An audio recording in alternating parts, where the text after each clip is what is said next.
հստակորեն արձանագրվեց, որ Քոչարյանի, Կարապետյանի և Ծառուկյանի ղեկավարած ուժերը որդեգրել են Հայաստանի և Ադրբեջանի միջև հաստատված խաղաղությունը վերանայելու քաղաքականություն։ Սա նշանակում է, որ նրանք գնում են պատերազմի դուռը բացելու ճանապարհով։ Այս օրերին այդ ուժերը խոսում են Հայաստանի և Ադրբեջանի միջև հաստատված խաղաղությունը վերաբանակցելու, խոսում են խաղաղությունը վերաբանակցելու և պարտադրելու,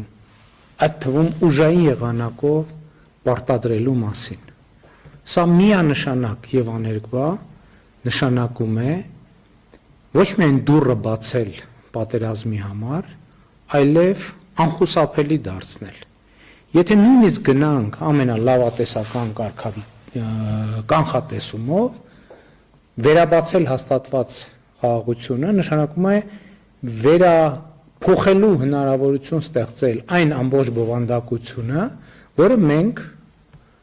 բանակցային պրոցեսի արդյունքում ի վերջո ֆիքսել ենք։ Տեսական մակարդակում կարող ենք համարել, որ այդ բովանդակությունը կարող է դառնալ ավելի լավը, բայց նույն տեսական մակարդակում այդ բովանդակությունը կարող է դառնալ ավելի վատը, բայց շատ ավելի հավանական է և էլի, եթե նույնիսկ չգնահատենք տեսական մակարդակում, այդ բովանդակությունը ամբողջությամբ կարող է փլուզվել և